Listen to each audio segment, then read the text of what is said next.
Hey everyone, my name is Demi. Before I start, I do want to apologize if this does glitch a little. I'm not sure why it does that when I record, but as you guys can see, my research project was on music, sleep quality, and overall well-being. And my main research question was, can listening to music before bedtime improve sleep quality and overall well-being? So the reason I chose this topic was because this is something I'm personally really interested in as someone who literally can't fall asleep without listening to music or like some type of white noise. Um, but I do know there's people who, are the complete opposite and need complete silence when falling asleep. So, starting out with my abstract, the proposed research study is intended to determine the relationship between the variables of sleep quality, music, and overall well-being. Previous researchers like Dos Santos and Ziv and colleagues have explored the benefits that music can have on sleep disorders like insomnia in college students and the elderly. Other studies have also discovered the benefits that music can have on work-related stress. Nonetheless, very few researchers have simultaneously explored the relationship between the three variables of sleep quality, music, and overall well-being. The proposed study is intended to not only emphasize these previous research studies, but to also extensively examine these variables altogether. For this reason, the researcher of the study aims to determine whether or not listening to music before bedtime could be a predictor of sleep quality and overall well-being. The researcher also aims to determine whether or not the type of music an individual chooses to listen to can influence sleep quality and or overall well-being. So, some of the common themes that I came across looking at previous research was that a lot of them seem to mainly focus on children, teens, and the elderly.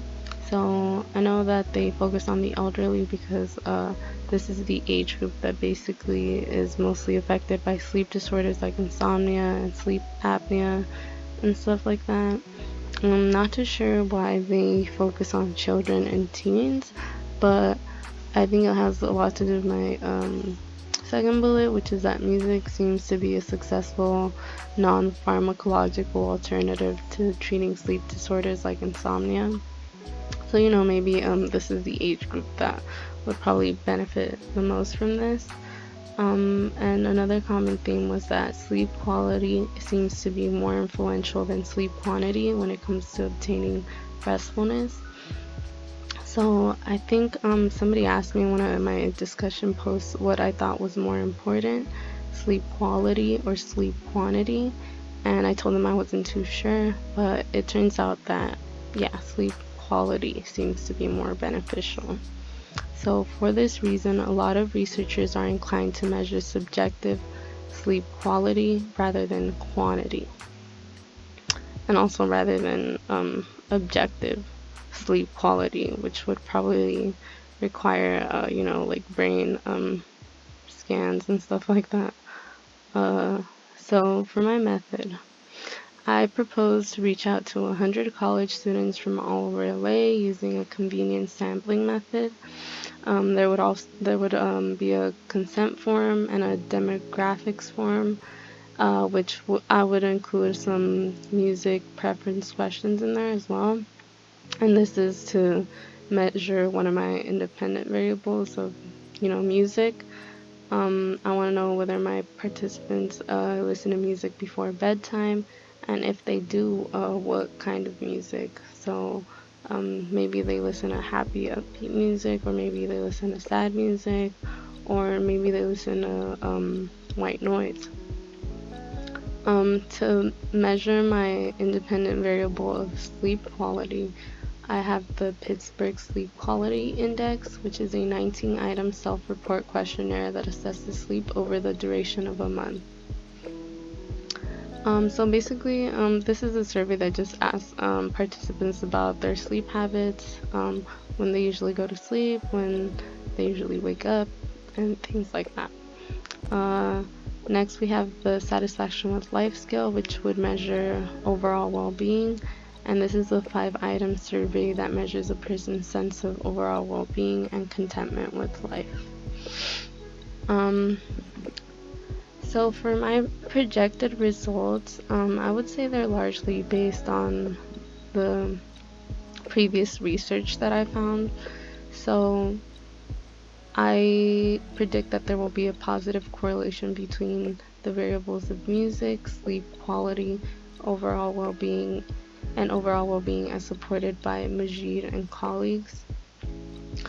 So this is a study that basically found that music can enhance sleep quality in teenagers, and this can have significant benefits on next morning well-being.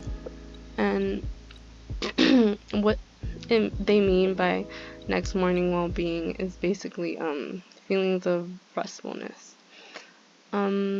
Like previous studies too, I also predict that music will be an effective relaxation tool and emotional regulator.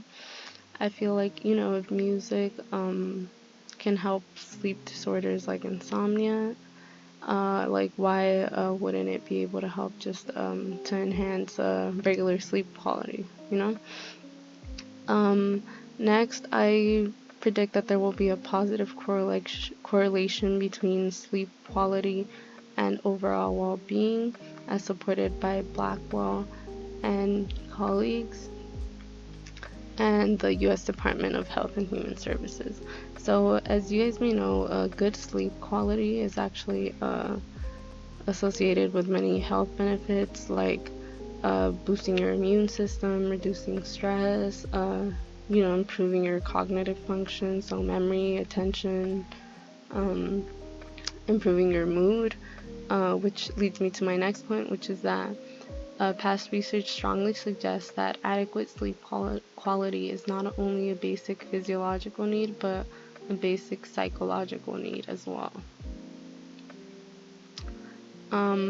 And in a study by Lamola and colleagues, they actually found that good sleep quality in children is linked to positive character traits such as optimism. So I feel like if good sleep quality is associated with optimism, then this would probably lead to a better sense of well-being.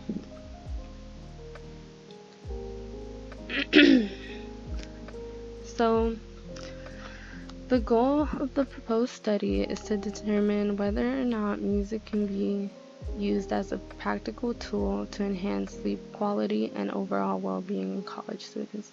This would be a great option for those individuals who are looking to improve their sleep quality without pharmaceuticals. If the projected results are proven to be true, this study would also support previous research.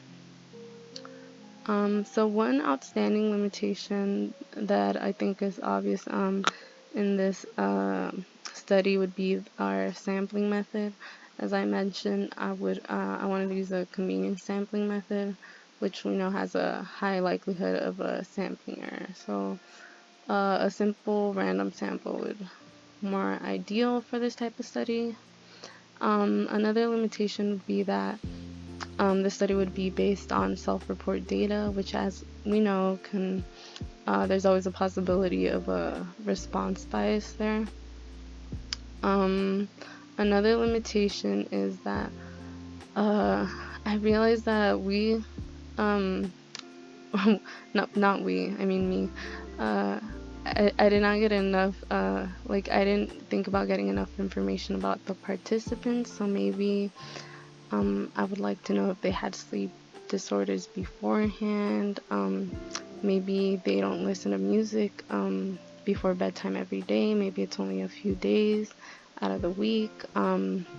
Yeah, there's probably more information we can get out of the participants than I thought about. And the last limitation is that I realized that the study is kind of described in broad terms. Looking back, I think a more appropriate title would be, "Can listening to music before bedtime improve subjective sleep quality and sense of overall well-being?" Well, first of all, because I didn't really specify what kind of sleep quality am I measuring. I'm measuring subjective, objective.